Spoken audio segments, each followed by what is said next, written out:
The wind carried a cold hush across the high country, as if the land itself remembered what had happened years ago.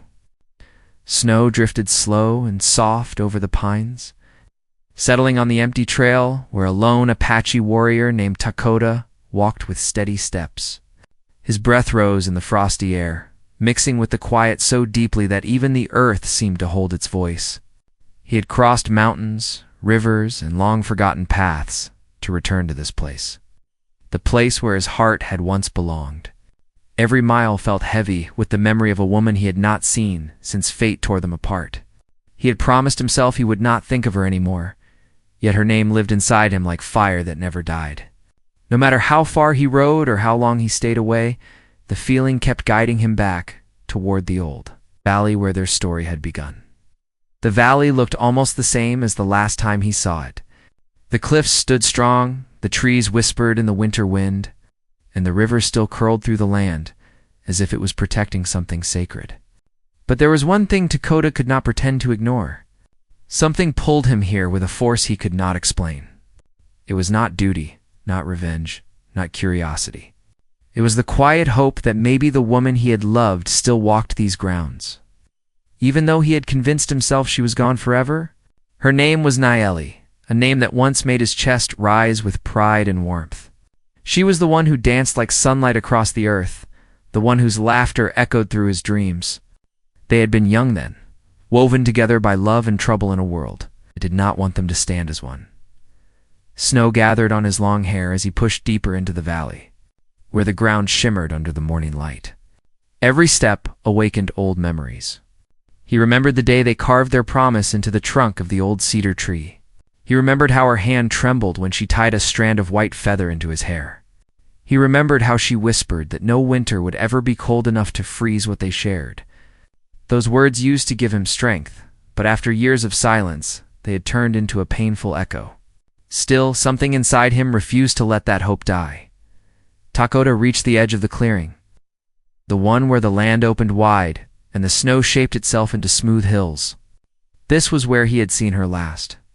This was where she had stood when riders from the north came looking for trouble, forcing him to defend his people and leave her behind.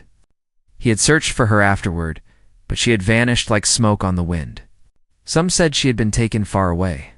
Some said she had run to protect him. Others whispered that she was no longer alive. Takota refused to believe any of those words. If she were gone from the world, he felt, he would have known in his bones. The clearing lay quiet under the pale sky. No footprints marked the ground. No sound disturbed the heavy stillness. Takota stood in the center, breathing slow, trying to understand why the land felt different today. Then the silence broke. It started like a faint rhythm, soft and gentle, as if the snow itself had begun to move. The air thickened with a strange warmth, something familiar, something he had not felt in so many years that his heart forgot how to react. His hand instinctively moved toward the knife at his side, not out of fear, but out of confusion. There was no danger here.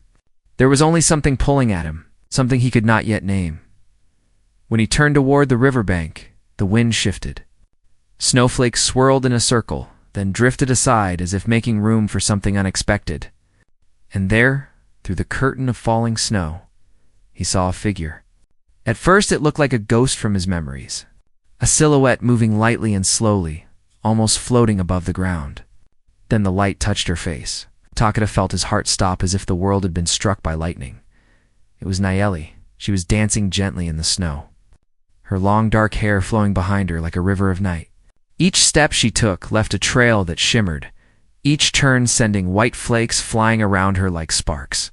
Her arms moved with the same grace he remembered, her spirit shining through the cold air as if winter had no power over her. She looked older, stronger, touched by years he had not been there to witness. But she was the same woman who had once held his soul in her hands. Takota froze in place. His legs would not move. His voice would not rise. He simply stood there, stunned by the sight he had begged the spirits to give him for so long. Nayeli did not see him at first. She spun in a soft circle, her smile faint but peaceful, as if she were dancing for no one but the earth. Takota felt a wave of warmth rush through him, pushing aside the cold that had lived in him for years. He wanted to call her name, wanted to run to her, wanted to reach for her the way a man reaches for the only part of his life that ever made sense. But something held him back. It was fear mixed with longing, hope mixed with regret. What if this moment broke the fragile peace she had found? What if she had moved on from the past he could never let go? What if she was only a dream in the snow, ready to disappear the moment he stepped forward? As he struggled with the storm inside him, Nayeli suddenly stopped dancing. She turned her head slightly, sensing something in the air. Her eyes narrowed as she scanned the clearing. Her breath caught. Her body stiffened. She felt him, even before she saw him. That connection between them, the one he thought time had buried, rose back like fire waking under ashes. Takeda's heart pounded as she slowly turned toward him. Her gaze swept across the snowy field, searching for the presence she could feel but not yet see. For a moment he stayed frozen, unable to decide whether to reveal himself or step back into the trees. The snow kept falling, the wind kept whispering, and the land seemed to hold its breath again. Then Nayeli's eyes met his. The world around them faded. The cold disappeared. The years between them vanished like mist. But her expression did not show joy or relief. It showed something deeper, something heavy and unreadable. She did not run to him. She did not smile. She stood still, as if fighting with her own heart, unsure whether his return was a blessing or a storm coming back to destroy the peace she had rebuilt. Tokoda took one slow step forward, not knowing if she would welcome him or turn away forever. The earth trembled under his feet. Or maybe it was just his own pulse shaking through him. Nayeli's breath wavered, her hands tightening at her sides. Before he could speak, before she could decide, a sharp sound cracked through the forest. A warning cry. A voice he did not recognize. Snow burst from the trees as shadows moved fast toward the clearing. Takeda's hand closed around his knife. Nayeli's eyes widened with fear. The peace of the valley shattered in a heartbeat, and their reunion, after all these years apart, hung on the edge of danger. Waiting for whatever was coming out of the trees, Takeda's grip tightened around the handle of his knife as the shadows moved between the trees. The cold air stung his lungs as he tried to understand whether these shapes were friend or enemy. Nayeli stood a few steps away from him, her breathing sharp, her eyes locked on the darkness, as if she already knew what danger was coming. Her stillness carried a warning, one shaped by years he had missed. Something had changed in the valley, something he had not been here to witness. He could feel it in her tense shoulders, in the way her feet shifted slightly as if preparing to run or fight. Her presence was familiar to him, yet her caution showed a life that had hardened without him. Tokuda moved a little forward, not wanting to startle her, but needing to place himself between her and whatever threat was near. Snow crunched beneath his boots, loud in the silence. Nayeli's eyes flicked to him for a moment, just long enough for him to see that she had not expected him to come back. There was pain there, mixed with fear, mixed with something he hoped was still love. But she turned away fast, focusing again on the shadows that crept like wolves in the dim light. The wind shifted, carrying a scent Takeda recognized. It was not from his people. It was rougher, heavier, touched by blood and anger. Outsiders, strangers. The shadows broke apart and formed into 3 men on horseback. They rode slowly into the clearing, their faces hidden beneath dark hats, their coats heavy with the cold. One rider carried a long rifle strapped across his back, another held a lasso coiled at his side, and the third had a scar running down his cheek like a lightning mark. They stopped only a few lengths away, their horses snorting clouds of steam. None of them spoke at first. They only looked at Takeda, then at Nayeli, then at the tracks in the snow. The silence settled like a weight over all of them. Tokuda felt the old instinct rise inside him. He studied their stance, their hands, the way they breathed. They were not here by accident. They had been tracking something or someone. His muscles tensed in case he had to defend Nayeli. But before he could say anything, the rider with the scar leaned forward slightly. His voice came out low and rough, scraping the cold air like a knife. He asked Nayeli why she was out here alone. His words were not kind, not gentle, not respectful. They carried a tone of ownership, as if she belonged under his watch. Dakota's jaw tightened. He waited for her to answer, wanting to understand the situation before acting. Nelly's chin lifted, showing she had grown stronger over the years. She told the riders she had permission to be in her own valley. Her voice did not shake, but her fingers curled nervously at her sides. The scarred rider smirked, then glanced at Tokata with slow, measuring eyes. He asked who this man was. He asked why an Apache warrior had returned to a place he had abandoned. Dakota held the man's stare without blinking. He did not speak yet. He wanted to hear Nayeli speak for herself. But he could already sense the tension stretching between these men and the woman he loved. Nayeli stepped forward just enough to show she did not fear the riders. She said Dakota was no threat and that his presence had nothing to do with them. But the scarred rider only laughed. He said the valley was no longer hers. He said new orders had come through while Dakota was gone. He said people like her needed watching, controlling, handling. Dakota's blood burned at those words. He took a step closer, ready to defend her if things sharpened. Nayeli reached out slightly, as if to warn him to stay calm. Her hand did not touch him. But the gesture was enough to slow him down. The scarred rider finally gave a sharp whistle, turning his horse. He told Nayeli they would be back before nightfall, and she should not stray far. He did not look at Dakota again, but Dakota knew this man had already marked him as a problem. The riders disappeared into the trees the way they had come, their shapes swallowed by the dark forest. When the last hoofbeat faded, the valley felt different, stretched tight with questions. The air was colder now, heavier.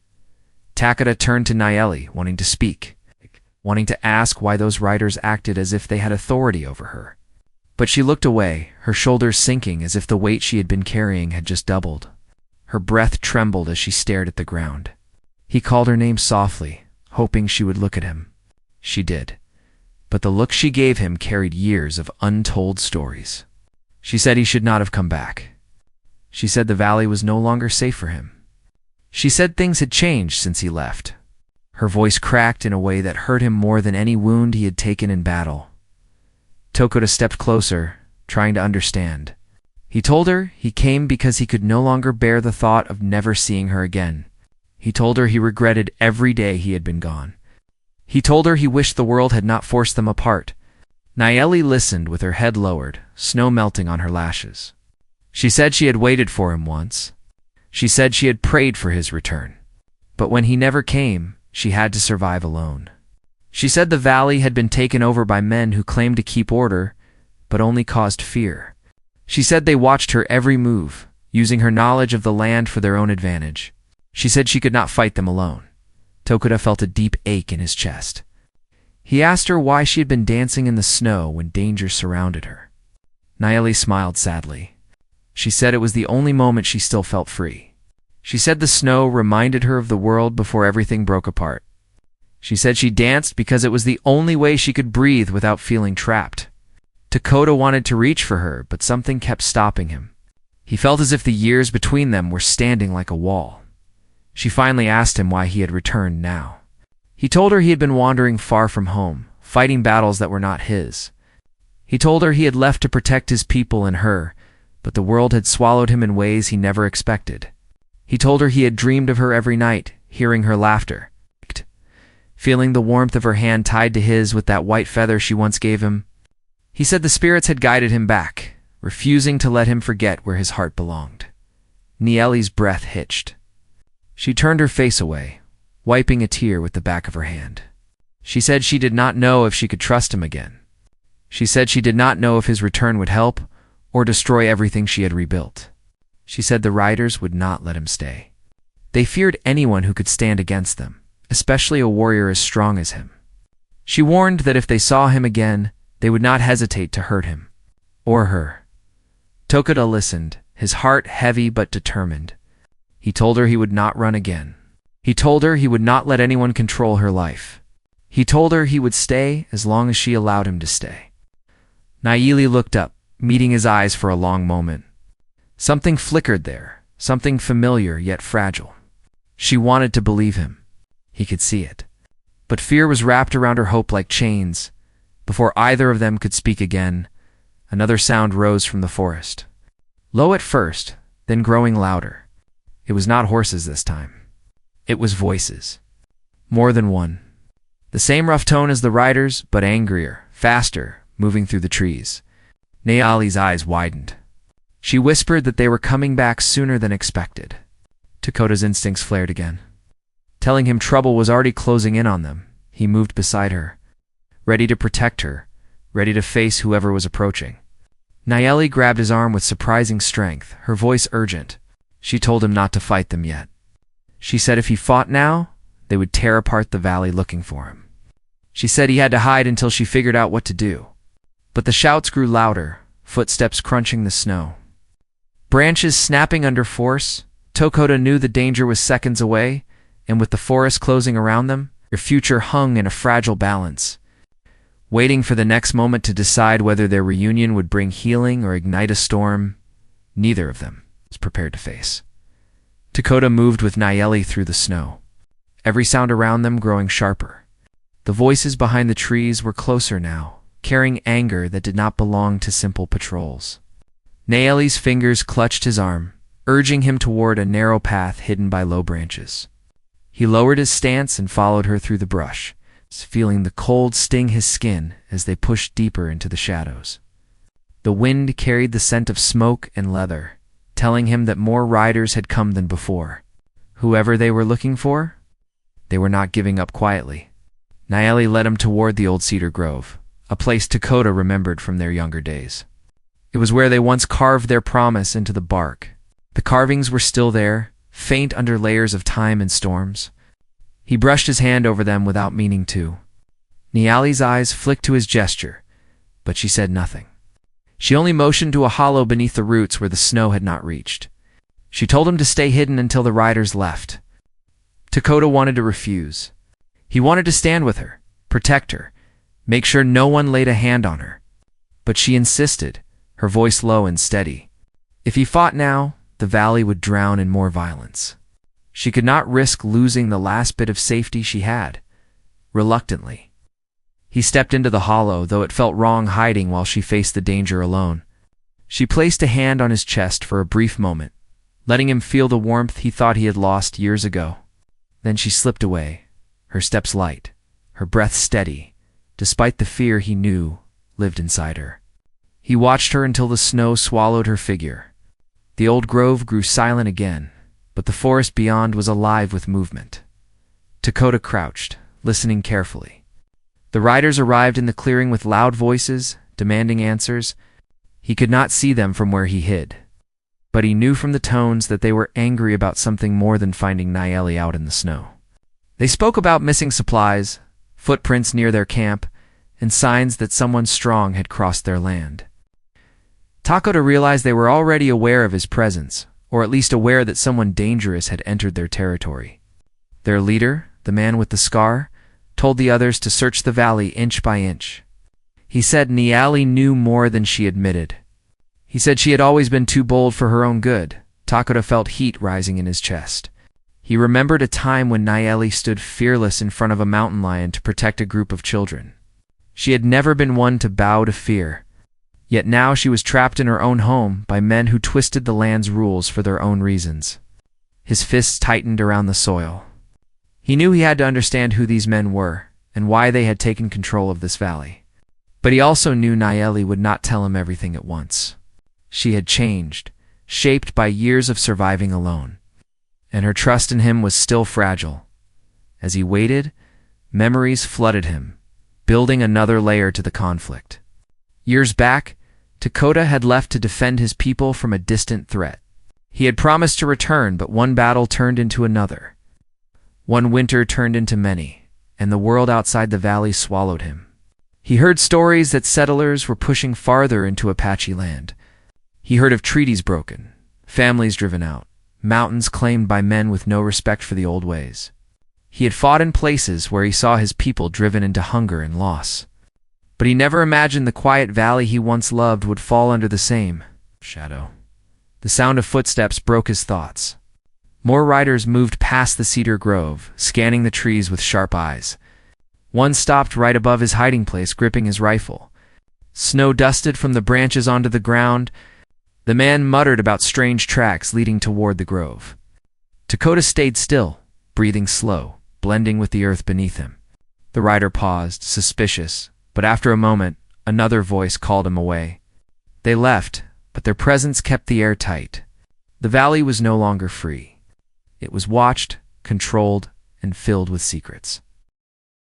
When the riders finally returned to their camp, the forest quieted again. Dakota crawled from the hollow, brushing snow from his shoulders. He scanned the path Nayeli had taken, hoping she was safe. He moved quietly through the trees until he reached the small cabin near the river. It was one Nayeli had repaired by herself after storms had nearly destroyed it. Smoke rose from the chimney, but only a thin line, telling him she did not want to draw attention. He approached slowly. Nayeli stepped out before he reached the doorway, her face pale from worry but relieved to see him unharmed. She told him the riders had questioned her again. They demanded to know why she was near the clearing and who she had met. She said she did not answer them. She told them she had been alone, but Dakota knew they did not believe her. She could see the truth in their eyes, and the threat behind their silence. He asked her why these men were here in the first place. Nayeli hesitated, glancing toward the trees as if fearing someone might hear. She said months ago, a new group of settlers arrived, claiming they had been given permission by men in distant towns to use the valley for their operations. She said they brought tools, weapons, and supplies. They took over the trading post, the riverbanks, and the hunting grounds. They promised protection to the nearby villagers, but their help came with demands. Anyone who refused to obey them lost their rights to use the land. Some people left peacefully, others were forced out. She stayed because she refused to abandon her home. Dakota frowned. The valley had always been a place respected by Apache people and settlers, who understood the old agreements. For outsiders to take over without consent was a deep offense. He asked her what they were doing with the land. Nayeli looked troubled. She said they were searching for something, though she did not know what. They studied the river, dug near the cliffs, and tracked wildlife patterns. They acted as if they were searching for hidden resources or buried secrets.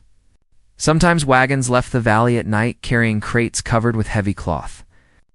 No one was allowed to see what was inside. Their leader claimed it was none of her concern. The more she explained, the clearer the threat appeared. This was not a simple takeover. It was a mission driven by greed and power. Dakota felt anger grow inside him, but he also felt the weight of responsibility. He had returned to this land not to start a war, but to find peace again. Yet the valley had become a place where peace seemed impossible. Nayeli moved closer, her voice softer. She told him there was even more he needed to know. A young boy from a nearby camp had gone missing weeks ago. His tracks led toward the settlers' area, but the riders claimed they never saw him. Families searched for days but found nothing. She believed the riders were hiding something. That fear haunted her every night. She did not tell Dakota sooner, because she did not know how to face it alone. Dakota felt a deep ache. The missing child, the controlled land, the fear surrounding Nayeli, the harsh riders, the stolen valley, all of it wove into a growing storm. And he had walked right into the heart of it. But one thing stood out above everything else. These men were afraid of something. Something that made them watch every movement in the valley. Something that made them react violently to outsiders. He asked Nayeli if anyone else resisted them. She nodded. A man from a nearby ridge had challenged their authority, but he vanished shortly after. Another family disappeared in the night. Those who remained were too frightened to speak up. Some moved deeper into the mountains, living with less food but more freedom. The valley was turning into a place ruled by silence. Dakota knew he could not walk away. The land was part of his spirit, and Nayeli was the part of his heart he never let go. But he also knew he had to be careful. If he acted too soon, he would only bring danger to the people he hoped to protect. Before they could speak further, a soft whistle drifted through the air. Nayeli stiffened. It was a signal, one used by the few people who still trusted her. A girl named Tala stepped into view, breathless and worried. She whispered that the riders were preparing for something at the river. She said she saw them carrying more crates, heavier than usual. She said their leader looked furious, as if he knew someone was working against him. Takuta felt the tension tighten again, stronger than before. Whatever the riders were planning, it was happening soon. Nayeli exchanged a worried look with Tala. Nakoda understood that this valley was sitting on top of a secret that could change everything. But he still did not know what that secret was, or why the riders guarded it so fiercely. Tala urged them to follow her and see what was happening. But Tokuta paused, studying the darkening sky. He sensed the valley was shifting again, preparing for something bigger. Something dangerous. Something connected to him in ways he did not yet understand. And as night approached, the fear that had been growing in the valley began to take shape. Wrapping itself around the land like a shadow that refused to loosen its grip, snow crunched under their feet as Takuta, Nayeli, and Tala moved through the narrow path that led toward the river. The forest grew darker with every step, as if the trees themselves feared what waited ahead. The sky had turned a deep gray, the wind colder, carrying a sharp weight that warned of trouble. Takuta kept scanning the shadows, every muscle alert. He felt the valley humming with tension, a tension he had not felt even in the fiercest battles. Something in the air told him that whatever the riders were hiding was not meant to be seen by anyone. Yet they were walking straight toward it. Nayeli stayed close to him, her breathing steady but tight. There was fear in her eyes, but also a courage he had always admired. Tala moved quickly ahead, guiding them through a path she said only she used. She was young but sharp, with instincts shaped by hardship. She whispered that the riders had gathered near the deep bend of the river, the place where the land formed a natural hollow. It was a place Takuta remembered as peaceful from his youth, a place where deer drank and birds gathered. Now it seemed the riders had turned it into something else as they neared the bend. The glow of lanterns flickered through the branches. Voices echoed off the rocks, low but tense. Takuta motioned for the others to crouch, and they slipped behind a fallen tree. He lifted himself just enough to see the clearing below. What he saw hardened his breath. The riders were unloading heavy crates from a wagon, each one reinforced with metal edges. Their leader, the man with the scar, stood with his arms crossed, barking orders. The crates were placed in a circle around a strange structure made of wooden beams and iron bars. It looked like a cage, but not for animals. It was too large, too reinforced. Nayeli clutched Takuta's arm, recognizing something. She whispered that she had seen these crates before, carried away at night, guarded like treasure. She had always suspected they held something dangerous. Tala leaned closer, saying she overheard the riders whisper about a map and a legend tied to the valley. They spoke of a hidden resource, something powerful enough to make them rich, something buried deep near the river bend. They claimed the Apache people once protected it, though no outsider had ever been allowed to know the truth. Takuta felt the weight of her words. He remembered old stories spoken by elders at night. Stories of a rare mineral buried in pockets under certain lands. Not gold, not silver, but something stronger. Something used only in small amounts for sacred tools. If these riders found such a thing, they would tear the valley apart. It could explain why they watched Nayeli so closely. They believed she held secrets because she had lived near these lands her whole life. Below, the scarred rider opened one of the crates, revealing tools, metal rods, and vials filled with dark liquid. Takuta's jaw tightened. These were not simple settlers. They were prepared for something larger, something destructive. One of the riders shouted that the river water level had dropped, revealing more rock formations than ever before. Another said they needed to work fast before the ground froze harder with the coming storm. Nayeli trembled as she watched. She whispered that if they kept digging, they might cause the river to shift or collapse the land. Families farther down the valley could lose their homes. This was no longer just about greed. It was about survival. Taco studied the scene, aware of the growing urgency. He knew they needed to warn the families, gather allies, and plan how to push these men out. But they were too few now.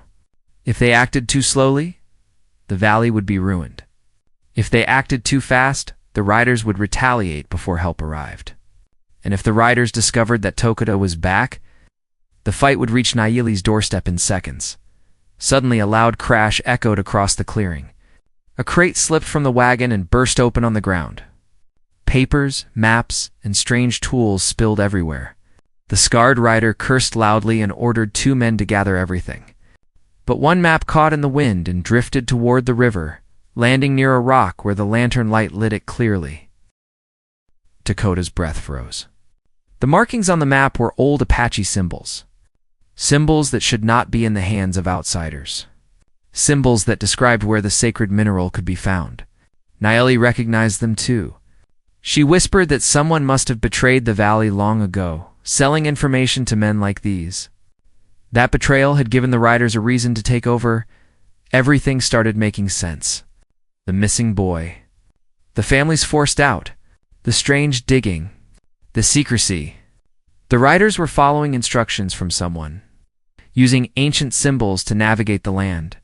Tala gasped softly when she saw the map. She whispered that her older brother once mentioned a stranger offering money for stories about old Apache legends.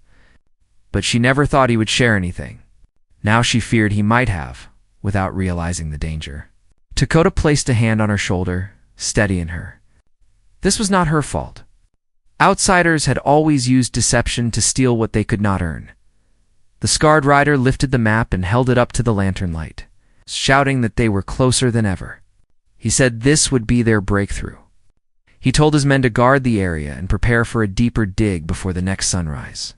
His voice cracked like thunder as he warned that anyone interfering would not survive the night.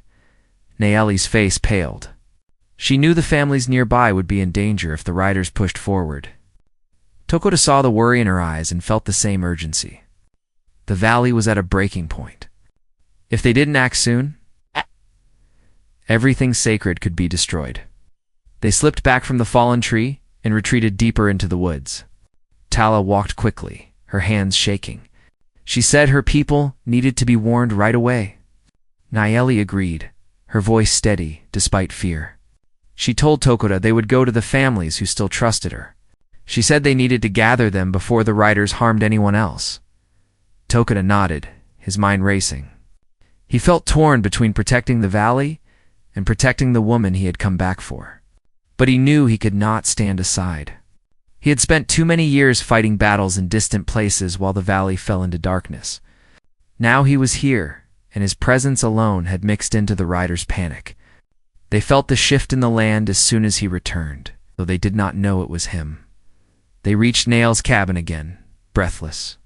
The wind had grown stronger, lifting whirls of snow from the ground. The storm creeping over the mountains promised a long night. Dakota helped Nayeli bring blankets, flint, and small supplies. Tala filled a satchel with whatever she could find. They prepared to go to the families in hiding. But before they could leave, the sound of hooves thundered from the river direction. Nayeli froze. Dakota stepped in front of her instinctively. The riders were moving fast, and they were not alone. More torches glowed through the trees, more voices rising, furious and searching. Tala whispered that they must have discovered something missing or someone watching. Maybe a tool out of place. Maybe footprints near the bend. Maybe a lantern knocked down. Whatever it was, the riders were already spreading out. Hunting for the intruder, Dakota felt the final thread of calm break inside him. He knew they had only moments before the riders reached the cabin. The snowstorm was picking up, but not fast enough to hide their tracks. Nayeli grabbed his arm, fear trembling through her voice. She said if they were found here together, the riders would use her as leverage to break him. She said they could not afford that. Dakota looked into her eyes, seeing both strength and desperation. He told her they would not run separately again. Not this time. But even as he spoke, the riders' shouts grew louder, closing in like wolves. They hurried out the back of the cabin and into the forest. Running through the snow as the storm grew heavier, the wind roared around them, making the lantern lights in the distance flicker wildly. Dakota held Nayeli's hand as they ran, Tala guiding them toward a hidden ridge path. Behind them, the riders reached the cabin. Torches lit the doorway. A furious shout rose above the storm, echoing across the land. The scarred rider knew someone had been there. And now he wanted blood. Ta Nayeli. and Tala pushed forward through the blinding snow, knowing the valley was reaching a breaking point. The land beneath them shook with danger. The storm above them darkened with fear, and with every step the conflict pulled tighter, setting the stage for a confrontation that would decide the future of the valley, the truth behind the legend, and whether Takoda and Nayeli would find peace together or be torn apart again by the storm. Rising around them, snow whipped across the ridge as Takoda, Nayeli, and Tala pushed onward, the storm growing heavier and the riders' voices fading behind them. The mountains rose like silent guardians, their tall shapes bending the wind just enough to give the three of them room to breathe. Takoda kept Nayeli close beside him, guiding her over frozen rocks and buried roots. Tala moved ahead with the confidence of someone who had grown up in these woods. For a moment, it felt as if the valley itself was pulling all three of them toward a place of shelter and safety. When they reached a narrow cave hidden under a ridge, Takoda brushed snow aside and urged them inside.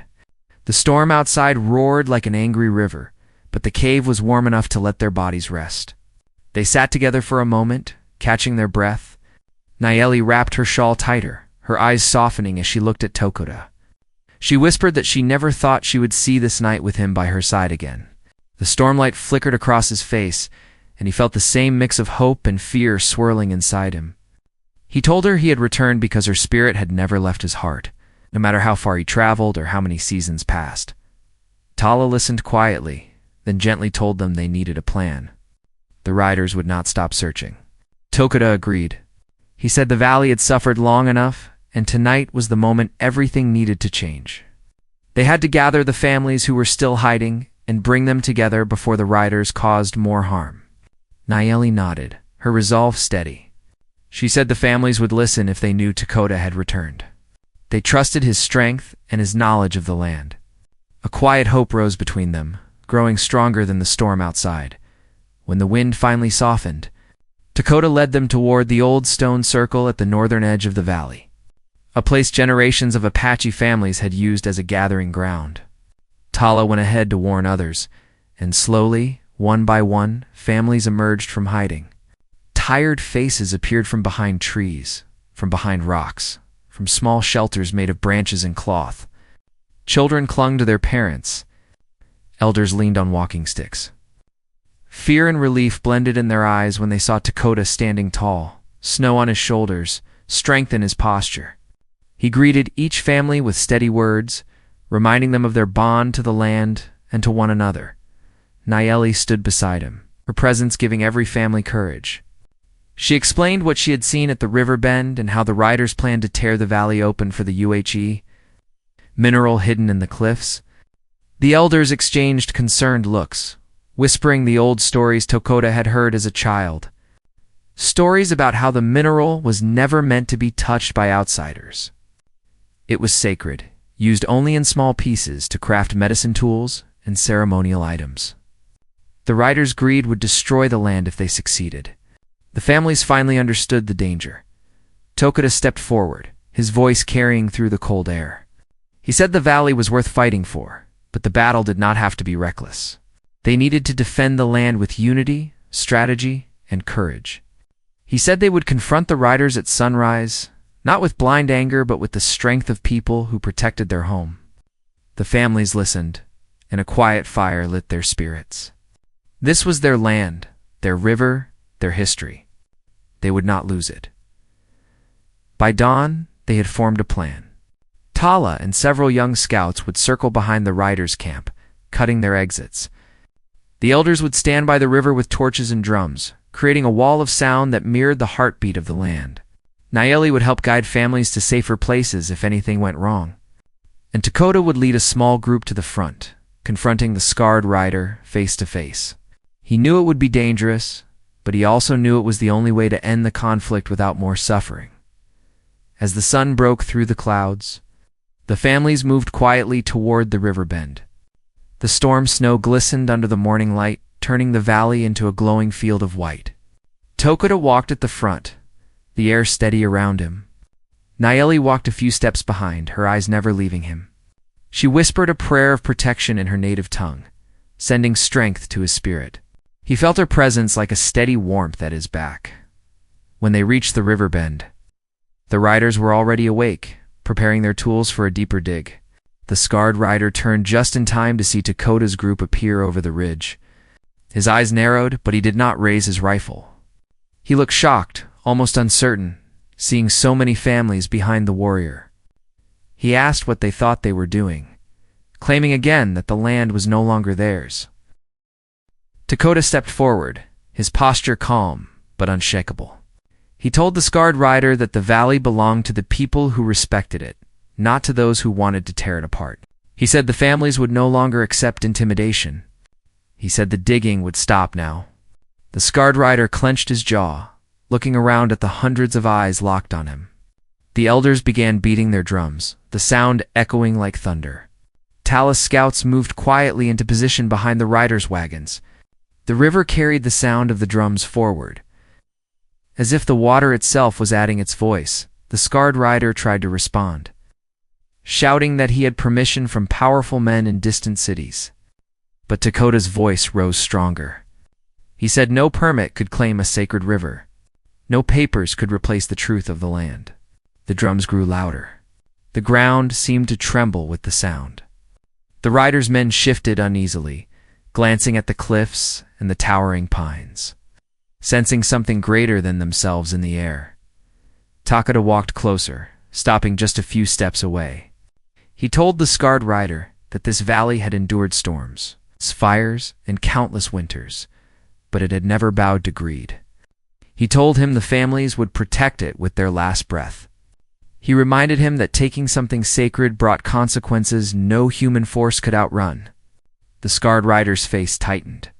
The roaring drums, the rising families, and the steady strength in Takota's eyes finally broke through his pride. He made one final attempt to threaten them, but his own men hesitated. They lowered their weapons. They backed away. Some even whispered apologies. Takota gave the scarred rider a final chance to leave peacefully. With bitterness and defeat twisting his expression, the man gathered his remaining crew, abandoned the crates, and rode out of the valley. Families watched silently as the riders disappeared into the distance, swallowed by the forest they had once tried to control. When the last horse vanished, a wave of relief swept across the river bend. People cried, hugged one another, and thanked Takota and Nayeli for standing strong. Tala ran to her mother's arms, tears of joy on her cheeks. The elders raised their hands to the sky, thanking the Creator for giving them strength. The valley breathed again, its spirit alive and unbroken. As the families returned to their homes, Takota and Nayeli walked together by the river. The morning sun warmed the frost on the rocks. She turned to him, her eyes soft and shining. She told him she feared she had lost him forever. But now she understood that some spirits are tied together, even when years pass in silence. He told her he regretted every moment he had been away, but he would never leave again. She reached up and touched his cheek gently. He placed his hand over hers, feeling the warmth he had dreamed of for so long. They stood there as the river flowed beside them, the valley alive with hope once again. The land they both loved was safe. The families were united. And after years of heartbreak, distance, and danger, Takota and Nayeli found their way back to each other. Their love, rooted in old American spirit and born from courage, endured every storm. The valley would heal. The river would run clear again, and the two souls who had once been torn apart would walk forward together, ready to build a future filled with peace, strength, and the promise of new beginnings.